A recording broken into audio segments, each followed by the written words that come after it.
Հովիկ Աղազարյան։ Շնորհակալություն։ Տիկին դատախազի ժամանակներից անհանգստացնող ծավալների են հասնում այդ կիբերհանցագործությունները, որոնց հետևանքով մասնավորապես քաղաքացիները գործունում են իրենց խնայողությունները բանկային համակարգում։ Խնդրում եմ պատասխանեք հետևյալ հարցերին. ինչ վիճակ է այդտեղ այդ հանցագործների բացահայտման իմաստով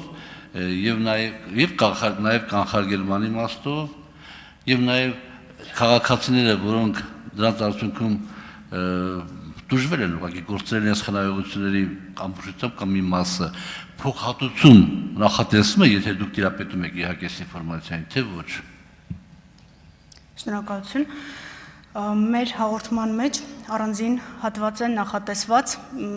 որը վերաբերում է հենց ձեր հարցի պատասխանին։ Մենք 25 թվականի ընթացքում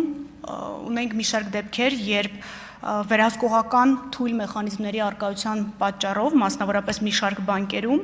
անձինք զրկվել են իրենց դրամական միջոցներից, եւ եթե կհիշեք, այդ անձինք նաեւ իրենց բողոքի ձայնն էին բարձրացնում կենտրոնական բանկի դիմաց եւ գլխավոր դատախազության շենքի դիմաց եւ շատ ողջամիտ փաստարկներ էին ներկայացնում, որ իրենք օրինակ ժամանակին հնարավորություն չեն ունեցել վարկ ստանալու, բայց ինչ որ մեքենայությունների պատճառով, այդ թվում թվային գործիքների ոչ պատշաճ պաշտպանվածության պատճառով այլ անձինք կարողացել են իրենց անուններով վարկեր ձևակերպել եւ ինչն ամենակարևորն է, այս անձինք որևէ ազդեցություն չեն ունեցել, այսինքն որևէ տվյալ որևէ մեկին չէին փոխանցել, որևէ հղումով չէին գնացել եւ այս հանգամանքը հաշվի առնելով ես միջնորդագիր եմ ուղարկել կենտրոնական բանկի նախագահին եւ բացի այդ մի քանի անգամ քննարկումներ են ունեցել բանկերի միության հետ եւ այս բոլոր վարույթներով տուժողներ են ճանաչվել բանկերը, չնայած բանկային համակարգը սրա հետ համաձայն չէր, իրենք պնդում էին, որ այս առումով իրենք տուժող չեն, իրենք միևնույնն է պետք է այդ վարկային միջոցների տրամադրման արդյունքում կարողանային իրենց եկամուտները գեներացնեն, բայց իրավապահ մարմինը այլ կարծիքի էր, եւ այս քաղաքացիների իրավունքների պաշտպանության նկատառումներից ելնելով մենք բանկերին միջնորդագրեր ուղարկեցինք, պահանջելով, որպեսզի իրենց անվտանգության սիստեմները կարգի բերեն, եւ դրա արդյունքով մի քանի ամիս հետո բոլոր այն անվտանգության խոցելի կետերը, որոնք կային այս բանկերում, կարծես թե վերացվեցին, առնվազն գոնե մեզ էլ չի հանդիպել նմանատիպ սխեմայով կատարված մեքենայություն կամ խարդախություն, իսկ մնացած բոլոր դեպքերը, որոնց մասին դուք եք նշում, ցավոք սրտի քաղաքացիների ոչ պատշաճ թվային գրագիտության պատճառով է, քանի որ իրենք են տրամադրում որոշակի կոդեր, որոշակի հղումներով անցումներ են կատարում։ Այս հարցի լուծումը մասնակի է կախված բանկերից։ Մենք միջնորդագրի մեջ նաև առաջարկել ենք բանկերին, որպեսզի լրացուցիչ աշխատակիցներ ունենան, ովքեր լրացուցիչ հեռախոսազանգերով կկարողանան օրինակ ճշտումներ կատարել տրանզակցիաների հետ կապված, բայց դե պարզ է, որ բոլոր տրանզակցիաների պայմաններում սա հնարավոր չի իրականացնել։ Քննության տեսանկյունից գլխավոր դատախազությունը վերջին 1 տարվա ընթացքում առանձին միավոր է ստեղծել հենց գլխավոր դատախազին առընթեր հատուկ հանձնարարություններով վարչությունում, որը զբաղվում է բացառապես կիբերհանցագործություններով եւ մեր մասնագիտացված դատախազները անընդհատ մասնակցում են բոլոր այդ թվում արտասահմանում կազմակերպվող, այդ թվում օնլայն կազմակերպվող սեմինարներին ու վեբինարներին, որպեսզի տեղյակ լինեն այդ թվում դարքնեթում կիրառվող գործիքների եւ դրանց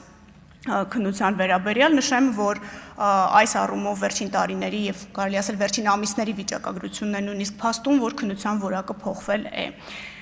Այսքանը, եթե ձեզ կոնկրետ հաղորդման էջն է անհրաժեշտ, կարող եմ նշել, որտեղ կարող եք լրացուցիչ կարդալ։ Արձագանք։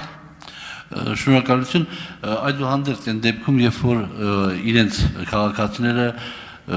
կորուստներ ունեն ֆինանսական իր այսպես կոչված թվային ագրագիտության պատճառով կամ ինչ-որ տվյալներ տալիս, բոլոր դեպքերում, եթե ունեք տեղեկատվություն կամ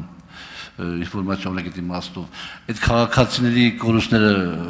ինչ-որ ձևով վերականգնել հնարավոր է, ասենք փոխհատուցում, թե չկա այդպիսի բան, չի նախատեսվում։ Եթե ձեր նշած երկրորդ իրավիճակն է, երբ որ քաղաքացիներն են ճանաչվել տուժող ոչ թե բանկերը, ապա քրեական դատավարության օրենսգիրքը որպես տուժող ճանաչված ֆիզիկական անձի համար իհարկե փոխհատուցում նախատեսում է, բայց հանցանք կատարած անձի միջոցներից։ Եթե դուք նկատի ունեք փոխհատուցում ընդհանուր տրամաբանությամբ, որը կատարվում է ինչ-որ կառավարության որոշմամբ չէ, նմանատիպ իրավիճակ չունենք, որովհետև սա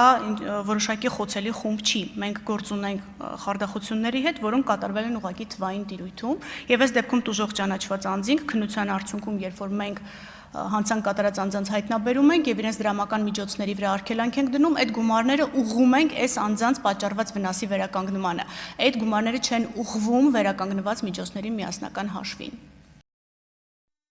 Հավանիր տեսանյութը եւ բաժանորդագրվիր նորությունները բաց չթողնելու համար։